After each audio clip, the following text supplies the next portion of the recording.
Manchester United are going to have a brand new elite footballing structure under INEOS. Omar Berrada is the first piece of a puzzle that Dave Brailsford and Jim Ratcliffe are trying to complete in time for the transfer window in the summer, so that Berrada and our new setup can make a real tangible difference. I did one of these back in November, and there's definitely been some changes since then. So what I'm going to do in this video is take a look at that one in November, cross out the things that we predicted that aren't going to happen, and bring you what I feel is looking like Manchester United's new organisational structure. And I'm going to explain each role, where people sit, who's in charge of what.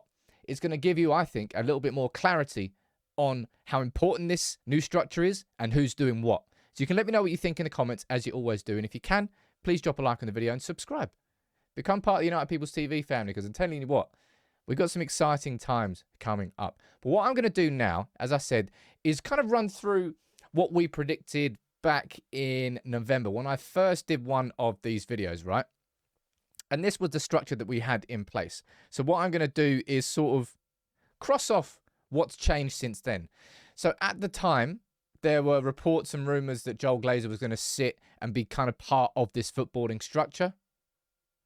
It's not going to be the case. Joel Glazer, he was involved in the appointment of Omar Berrada, sure. But Joel Glazer is not going to be involved in the footballing decisions. It will be Jim Ratcliffe at the top of that tree. Dave Brailsford, I think he'll still be here, but in a different sort of role, which I'll explain soon. Jean-Claude Blanc will be involved, but not as CEO, because, of course, we've now got Omar Berrada.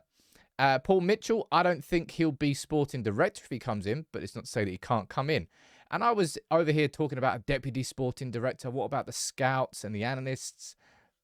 Justin Cochrane wasn't actually part. I think he'd already left Manchester United by that point, so I got that one wrong. And these roles over here, Darren Fletcher, Mick Court, Simon Wells, who all stood at the club, I had questions as to where they would fit inside a new structure. So what I want to do now is talk about what I feel is shaping up to be this new structure. And this is where I think we are at. Let's run through this. So this is up to date as of today. All right, let's run through it. First up, you've got Jim Ratcliffe at the top of the tree. We know that's the case. Jim Ratcliffe is there as the co-owner and the chairman, and he is going to be the man who is in charge of...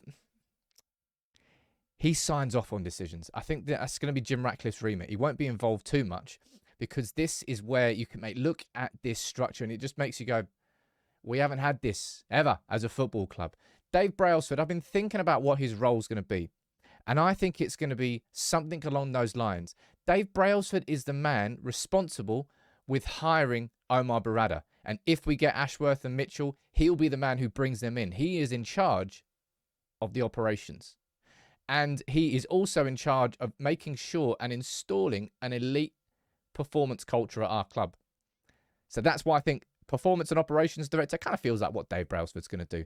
Now, Jean-Claude Blanc will be involved, but he will stay on as CEO of INEOS Sport, which means he kind of oversees. It's not that he's going to sort of have to sign off on every decision that Omar Berrada will make, because that won't be the case. But he's just going to make sure that every decision lines up with what INEOS Sports philosophy overall is. And it's just an extra set of eyes, which I think will help Manchester United. I don't see it as a bad thing. And then we get into this new structure, which is being built by Dave Brailsford. And Omar Berrada coming in, double tick that. It's such an important appointment. He sits atop the tree. Now, when it comes to structures like this, when it comes to hierarchies, the concept of them is you kind of work downwards. So Omar Berrada will be in charge of Ashworth and Mitchell and anybody below him, and Dave Brailsford will be in charge. It's not a case of Dan Ashworth is going to be managing upwards, right? So that's kind of like the basic structure of how these work and why these hierarchies are important, so people know their roles and responsibilities. Omar Berrada is going to be the man tasked with overseeing the whole sporting project, with overseeing the recruitment, with overseeing the academy, with making sure that the data and everything connects all together. In fact, that's a lie. That's more Dan Ashworth's remit.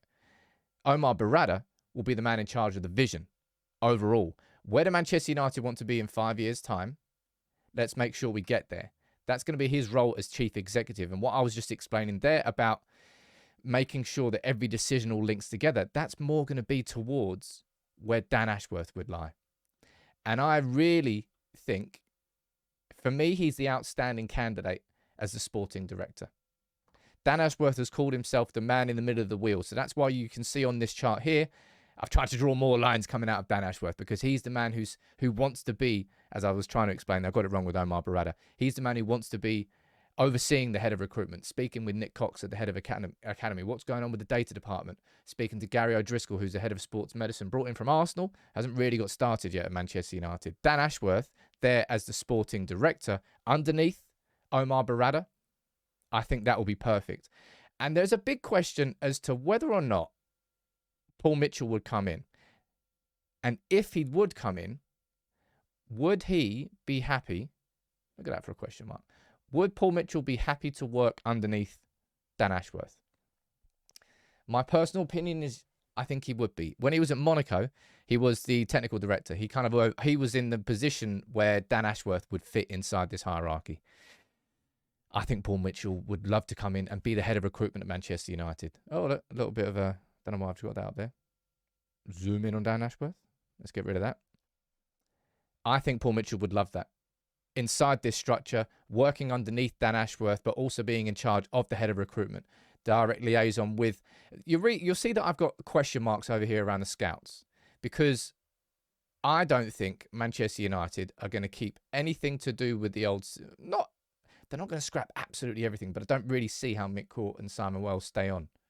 I think it's going to be refreshed and changed. Man United have actually done a massive overhaul with scouts, so I don't actually know if my information is completely correct on the scouting side of things. So that's why I've got a question mark next to it. Now, Dominic Jordan down there as the director of data science, no one really spoken about him. No one's really been talking about him because he hasn't really done much that we know of. He's kind of been in the background building stuff. Now, Man United have created that tracker man system. Whether or not you like it, data is a huge and fundamental part of modern football. It allows you to minimize risks. So if you have, you can have a chief scout going out and identifying a player, but if you have a ton of data on that player as well, it allows you to create a better decision-making process. You can eliminate some risks with data. Man United, I don't think have used data properly, but I guarantee you that's going to be a big part of Omar Berrada. So maybe you can actually link Omar directly to that data side of things as well. Actually, no, let me do a nice little. Come on, I worked to make this neat. Let's keep it nice and neat. There we go. Look at that. So Omar Berrada could have a direct link across towards Dominic Jordan. Maybe, but I don't particularly think so, if I'm being completely honest. But he'll want to be involved, but that's why he'll speak to Dan Ashworth. That's about delegation. Now, Nick Cox down here as head of academy. You know what I could see happening, right? I could see Darren Fletcher staying at Manchester United, but in a position where he kind of works with the academy. So I can't add the names on here, but almost like working underneath Nick Cox over there as someone who kind of bridges the gap between the academy and the first team. So maybe he would be a connection actually that would sit kind of like in between,